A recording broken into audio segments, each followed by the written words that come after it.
ایک غریب آدمی بدو رات کے وقت وہ کہیں بیچارہ صبح سے چلا تھا، مدینے پہنچتے اسے رات ہو گئی. اس نے ڈرتے ہوئے نا خیمہ ہی باہر لگا لیا. جہاں رات ہوئی نا آدھی رات کو کوئی 1-2 بجے سمجھ لے پہنچا مدینے، اس نے باہر نے خیمہ لگا لیا. بیوی اس کی امید سے تھی، بچے کی ولادت کا وقت قریب آ گیا، بیمار ہو گئی، اس نے خیمہ لگایا. بیوی اندر ہے. حضرت عمر فاروق گشت پہ تھے رات کو، ساتھ ایک غلام تھا. حضرت عمر فاروق رضی اللہ تعالیٰ عنہ کہنے لگے وہ آگ جل رہی ہے تھوڑی سی، پتہ کرو کون ہے. تو آپ کا غلام پتہ کرنے گیا تو بدو نے ڈانٹ دیا، کہنے لگے جاؤ تمہیں کیوں بتاؤں. حضرت عمر خود گئے، کہنے لگے مسافر بھائی بتا تو صحیح. کہنے لگا جی چھوڑے، میں آپ کو کیوں بتاؤں، میں کون ہوں، کیسے آیا ہوں. فرمایا خیمے کے اندر سے کراہنے کی آواز آتی، کوئی درد سے چیخ رہا ہے، بتا ہمیں بات کیا ہے. کہنے لگا جی میں فلاں بستی فلاں علاقے کا ایک غریب ہوں، امیر المومنین عمر فاروق سے ملنے آیا ہوں، اور رات ہو گئی ہے تو یہاں خیمہ لگایا ہے، صبح میں ان سے مل کے چلا جاؤں گا. تو رات کو تکلیف دینا پسند نہیں کیا، تو میری بیوی امید سے تھی، اب بچے کی ولادت کا وقت قریب ہے، پاس کوئی نہیں. حضرت عمر کہنے لگے تو ٹھہر میں ابھی آیا.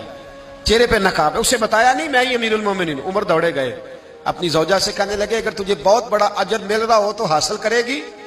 کہا کروں گی. تو کہنے لگے چل پھر میرے ساتھ، بہت بڑا اجر ہے. ایک دوست کے ہاں ولادت کا وقت ہے، ضرورت کی چیزیں ساتھ لے لو. اس عورت نے تھوڑے دانے لے لیے، گھی لے لیا. حضرت عمر سے کہنے لگی لکڑیاں اکٹھی کر لیں.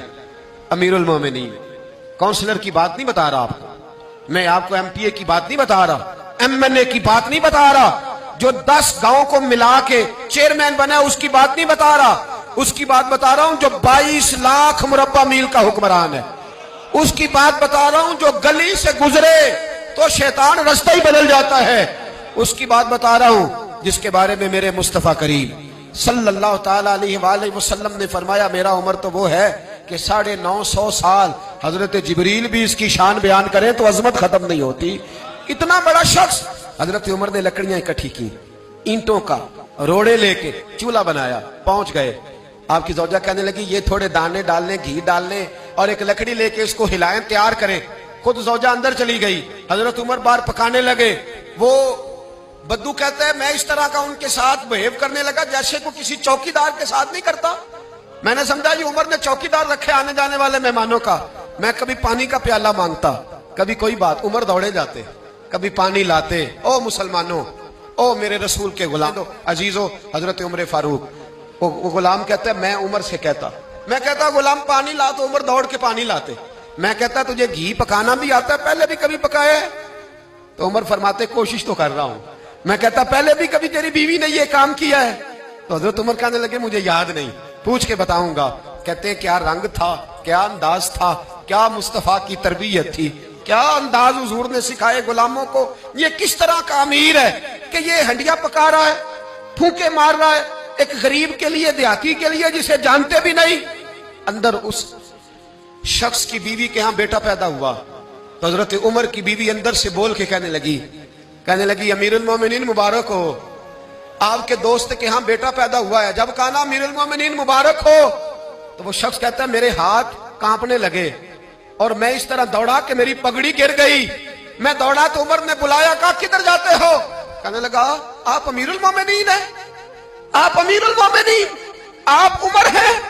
کیسر و کسرا جس کے نام سے کانپے آپ وہ ہیں، جسے مصطفیٰ نے دعا مانگ کے اللہ سے مانگا وہ والے عمر ہیں آپ، جس کے لیے علی المرتضیٰ فرماتے ہیں میں روز دعا کرتا ہوں وہ والے عمر ہیں، جس کے بارے میں ابو بکر صدیق نے فرمایا تھا کہ میں اللہ سے کہوں گا مولا جو تیرے محبوب کی امت کے حق میں سب سے بہتر تھا میں اسے خلیفہ بنا کے وہ والے عمر ہیں.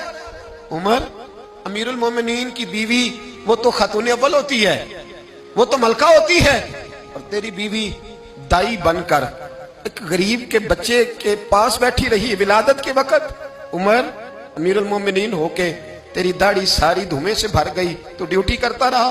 تو سیدنا عمر رو پڑے اور اس بدو کو سینے سے لگا کے کہنے لگے تجھے پتہ نہیں تو کہاں آیا ہے، اس شہر کا پتہ ہے؟ اس نے کہا حضور کہاں ہے؟ فرمایا یہ میرے نبی کا مدینہ ہے، یہ مصطفیٰ کا مدینہ ہے، یہاں امیروں کا استقبال نہیں ہوتا، یہاں غریبوں کے استقبال ہوتے. یہاں حضور نے اس اسٹیٹ پہ میرے رسول پاک نے وہ والا رنگ دیا ہے کہ اب غریب سر اٹھا کے جینے لگے ہیں، اب مزدوروں کو عزتیں ملنے لگی ہیں، اب یتیموں نے سر اٹھا لیا ہے کہ ہمارا کوئی سننے والا آ گیا ہے.